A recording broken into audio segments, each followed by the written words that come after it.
Ada sebuah kisah tentang seorang lelaki asal Indonesia yang mencetak sejarah di negeri jiran, Malaysia. Bukan karena prestasinya, lelaki itu tercatat di sejarah Malaysia justru karena aksi eksekusi besar-besaran yang dilakukannya di sebuah kereta pada tahun 1947. Jadi, begini kisahnya. Mataram bin Sa'al atau yang biasa dipanggil Utoh adalah seorang lelaki 30 tahunan yang berasal dari Indonesia. Tepatnya, ia lahir di Pulau Tunggal yang berada dekat dengan Sumatera. Utoh telah lama meninggalkan tanah kelahirannya untuk merantau ke negara tetangga yakni Malaysia. Di Malaysia, Utoh hidup bersama istrinya yang bernama Aminah binti Yusuf dan ketiga buah hatinya yang tidak disebutkan identitasnya. Untuk menghidupi keluarga kecilnya itu, di Malaysia Utoh berprofesi sebagai petani yang menanam padi banjar. Meski tidak bisa dibilang sukses, namun pekerjaannya sebagai petani bisa dibilang lancar-lancar saja dan cukup untuk menafkahi keluarganya. Ia bahkan memiliki sebuah lahan pertanian sendiri di Parit 6 dekat Teluk Anson, Perak, Malaysia. Suatu hari di tahun 1947, Utoh tiba-tiba memutuskan untuk kembali ke tanah air dengan memboyong seluruh keluarganya. Tidak diketahui apa alasan dibalik terciptanya keputusan Utoh, tetapi yang jelas Utoh serius dengan niatnya. Saat itu, tanpa berpikir lagi, ia bahkan langsung menjual rumah dan tanahnya seharga $200 selat. Sebagai informasi, dolar selat adalah mata uang negara Malaysia pada tahun itu sebelum ringgit. Setelah Utoh menjual rumah dan tanahnya, istri Utoh saat itu agak kebingungan dengan rencana Utoh yang tiba-tiba. Tetapi bagaimanapun, ia ikuti juga keinginan sang suami karena tidak mampu berbuat apa-apa. Setelah menjual rumah dan sawahnya, dengan semangat menggebu-gebu, Utoh langsung membawa istri dan ketiga buah hatinya untuk naik kereta api ke Singapura. Tujuan utamanya saat itu adalah menanyakan harga perjalanan dengan menggunakan kapal feri. Utoh sangat ingin mengajak mereka pulang ke Indonesia dengan kapal feri saat itu.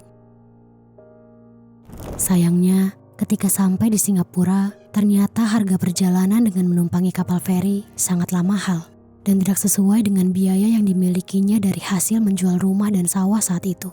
Sebenarnya perbedaan harganya sangatlah tipis, hanya selisih beberapa dolar saja dari uang yang dimiliki Utoh. Karena itulah, Utoh sangat kecewa dan depresi karena dirinya tidak mampu membeli tiket kapal feri untuk keluarganya. Saat itu Utoh merasa sangat marah, namun entah kepada apa. Utoh dan keluarganya kemudian menetap di Singapura tanpa memiliki tujuan sama sekali selama 2 hari. Dan selama 2 hari itu, Utoh tidak tidur sama sekali. Entah apa yang dipikirkannya, namun yang jelas, Utoh berubah semenjak ia gagal mendapatkan tiket untuk pulang ke Sumatera. Ia tidak mau makan ataupun minum, dan juga tidak berbicara sama sekali sejak hari itu. Melihat suaminya yang sangat depresi karena kenyataan tidak sesuai rencananya, Aminah pun mencoba menghibur Utoh. Saat itu, Aminah berkata seperti ini, "Kamu gak mau makan dulu, Pak? Ini udah 2 hari loh. Gak apa-apa, kita ke Sumateranya lain kali aja. Lagian, kita kan juga harus mulai diskusi setelah ini mau gimana?" tanya Aminah. Sementara, Utoh tetap diam. Tak mendapatkan respon apapun, Aminah kemudian kembali bersuara lagi. "Kita balik lagi aja yuk, Pak, ke Parit 6. Di sana kita bisa mulai lagi kok. Kita bisa usaha lagi." Ujar Aminah kembali membujuk suaminya. Diajak kembali ke Parit 6, sebenarnya Utoh tersinggung. Tak jelas apa yang dirasakan oleh dirinya, namun egonya seperti terusik mendengar bujukan dari sang istri. Meskipun begitu, ia sadar bahwa dirinya tidak memiliki rencana lain. Satu-satunya yang bisa ia dan keluarganya lakukan memang hanya kembali ke Parit 6 dan memulai kehidupannya di sana dari awal lagi. Akhirnya, Utoh pun mengakhiri kebisuannya dengan menjawab seperti ini. "Ya udah, kita kembali ke Parit 6 aja." Begitu katanya. Keesokan harinya, yakni pada tanggal 9 Oktober 1947, Utoh bersama istri dan ketiga buah hatinya bersiap pergi ke kota Labis, Johor, Malaysia. Saat itu, mereka menaiki kereta pos dari Singapura ke Kuala Lumpur. Sepanjang perjalanan, Utoh kembali diam dan melamun. Ia tak merespon apapun yang ditanyakan oleh keluarganya. Seakan-akan tubuhnya ada di dalam kereta bersama mereka, namun jiwa lelaki itu pergi entah kemana. Di dalam dirinya, ia masih memendam kekecewaan yang begitu besar di dalam dirinya. Waktu pun terus berjalan dan kereta telah melewati berbagai stasiun.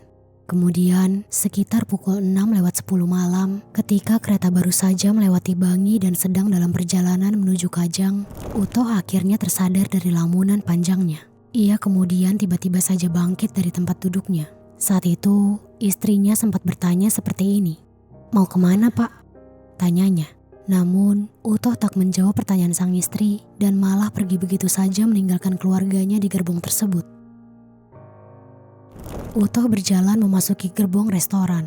Sampai di sana, diam-diam Utoh mengeluarkan pisau lipat sepanjang 4 inci dari sakunya. Kemudian, tanpa ada yang menyangka, ia tiba-tiba melakukan penyerangan kepada 4 prajurit Inggris dan resimen sinyal komando Malaysia yang sedang makan malam di satu meja. Adapun mereka adalah Sersan Herbert Victor Marston yang langsung meninggal dunia karena Utoh menancapkan pisau di dadanya. Kemudian ada juga Jack Cormack yang mendapatkan serangan di perut. Kemudian Robert Palston yang mendapatkan luka di bagian dada. Dan seorang Melayu bernama Muhammad Usof yang mendapatkan tikaman di perut. Tak jelas pasti apa yang terjadi dan apa yang ada di pikiran Utoh saat itu. Namun ia terus mengamuk dan menyerang orang-orang yang ada di sana dengan membabi buta. Selain keempat orang itu, ada juga satu orang India bernama Malimala yang meninggal dunia karena terluka di bagian dada.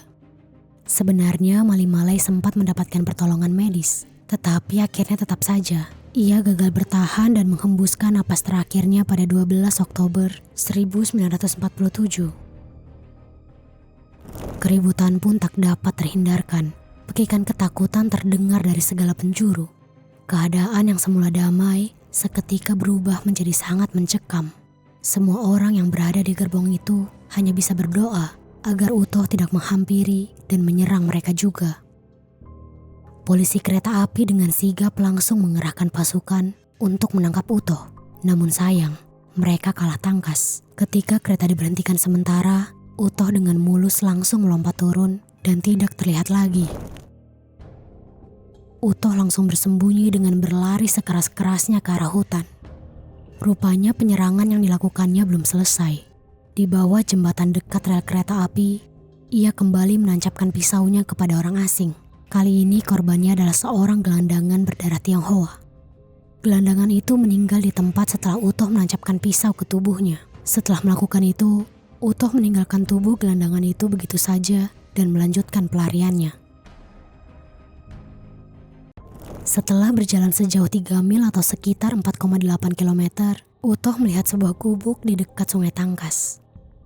Di dalam gubuk itu terdapat seorang keturunan Tionghoa bernama Chow Hin, 1 wanita tua, dan 3 bocah. Entah karena panik atau memang kehilangan kendali dirinya saja, begitu melihat ada orang di dalam gubuk itu, ia langsung menyerang mereka semua habis-habisan sebelum kemudian kembali melarikan diri. Polisi yang terus melacak jejak Utoh kemudian menemukan gubuk itu sekitar 1 jam kemudian. Saat polisi masuk ke dalam gubuk tersebut, keadaan telah kacau balau. Cairan merah terciprat di mana-mana. Untung saja, para bocah dan si wanita tua belum terlambat untuk diselamatkan. Namun sayang, Chow Hin telah meninggal dunia ketika ditemukan karena luka-luka yang berada di tubuhnya. Melihat kekacauan di sepanjang jejak Utoh, polisi pun mulai memperketat pencarian. Ratusan polisi dikerahkan untuk mencari Utoh di sekitar hutan Bangi. Namun pria itu bergerak dengan sangat gesit. Ia pandai memilih rute-rute yang tidak diketahui oleh polisi. Setelah mengeksekusi 11 orang dan melukai sekitar 10 orang lainnya, Utoh tidak beraksi lagi. Dalam keadaan antara sadar dan tidak, Utoh melakukan perjalanan sejauh 90 mil atau sekitar 144 km untuk kembali ke Parit 6. Untuk menempuh perjalanan itu, Utoh butuh waktu sekitar 36 jam. Gilanya, ia sama sekali tidak makan maupun minum selama perjalanan dan benar-benar hanya berjalan saja selama 36 jam itu. Saat sampai di Parit 6, keadaan Utoh sudah sangat memprihatinkan. Tubuhnya dekil karena kotoran dan cairan merah milik orang-orang yang dieksekusinya. Telapak kakinya juga sudah penuh luka karena berjalan kaki selama 36 jam. Mirisnya, Ketika sampai, Utoh seperti kebingungan. Ia seperti tidak menyadari apa yang sudah terjadi dan apa yang sudah ia perbuat sebelumnya. Ketika sedang berusaha mengingat-ingat apa yang terjadi kepada dirinya, tiba-tiba salah seorang tetangganya menyapa Utoh kira-kira seperti ini. "Loh, Pak Utoh, katanya pulang ke Indonesia, gak jadi kah?" Mendengar ada yang bertanya kepadanya, Utoh kelimpungan seperti orang linglung. Lalu setelah beberapa saat, Utoh menjawab seperti ini. Sebenarnya saya gak ingat apa yang terjadi," katanya. Tetangganya pun ikut bingung mendengar jawaban Utoh dan kembali bertanya. "Loh gimana? Pak Utoh ini kenapa? Keluarga Bapak di mana? Sudah di Sumatera?" Dicecar banyak pertanyaan, Utoh tambah linglung. Ia kembali mengingat-ingat apa yang telah terjadi kepadanya. Lalu ia pun menjawab tetangganya seperti ini. Uang saya gak cukup untuk naik kapal ke Sumatera. Akhirnya kami mau kembali ke Parit 6. Kami naik kereta tadi. Terus ada bocah Tionghoa yang numpahin teh ke baju saya. Terus kami berantem dan saya didorong keluar kereta.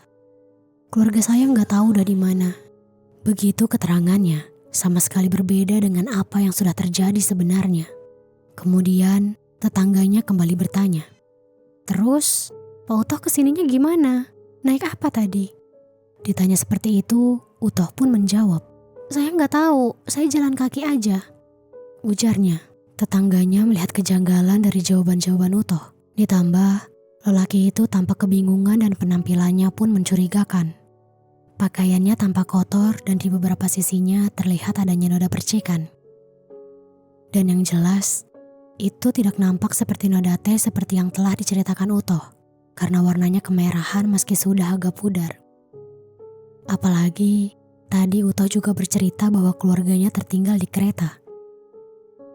Sungguh cerita yang tidak masuk akal bagi tetangga Utoh. Akhirnya, tetangga Utoh pun menyarankan Utoh agar pergi ke kantor polisi untuk melapor mengenai kehilangan keluarganya.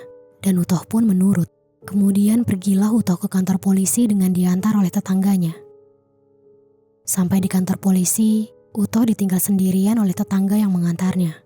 Di sana Utoh masih tampak linglung, dan ketika ia menyampaikan ceritanya kepada polisi yang bertugas, polisi itu langsung teringat pada kasus penyerangan kereta Bangi yang telah tersiar di surat kabar 2 hari yang lalu. Polisi itu pun kemudian memiliki dugaan bahwa Utoh adalah buronan yang selama ini dicari-cari. Akhirnya, Utoh pun diamankan. Setelah dikonfirmasi bahwa benar Utoh adalah tersangka penyerangan kereta tempo hari lalu, Utoh pun secara resmi ditangkap dan ditahan di Teluk Anson atas dakwaan pengeksekusian pada tanggal 13 Oktober 1947. Di sana, ia dipertemukan kembali oleh istri dan ketiga buah hatinya guna mengidentifikasi identitasnya. Kemudian, keesokan harinya pada tanggal 14 Oktober 1947, kasusnya dipindahkan ke pengadilan di Kajang dan sidang pun dilakukan di hari yang sama. Hasil pengadilan pertama menyatakan bahwa Utoh perlu melakukan pemeriksaan kejiwaan terlebih dahulu, sehingga pada tanggal 29 Oktober 1947, Utoh pun dikirim ke rumah sakit jiwa di Tanjung Rambutan untuk diobservasi kejiwaannya kurang lebih selama 1 bulan. Setelah menjalani serangkaian tes dan observasi dari rumah sakit jiwa, pengadilan pun mengubah dakwaannya pada tanggal 4 Mei 1948. Saat itu, Utoh dinyatakan tidak bersalah karena ketika melakukan aksi eksekusi, dirinya dinyatakan sedang dalam kondisi kejiwaan yang terganggu karena depresi akut. Akhirnya, Utoh hanya mendapatkan hukuman kurungan di rumah sakit jiwa di Tanjung Rambutan atas keinginan penguasa dewan.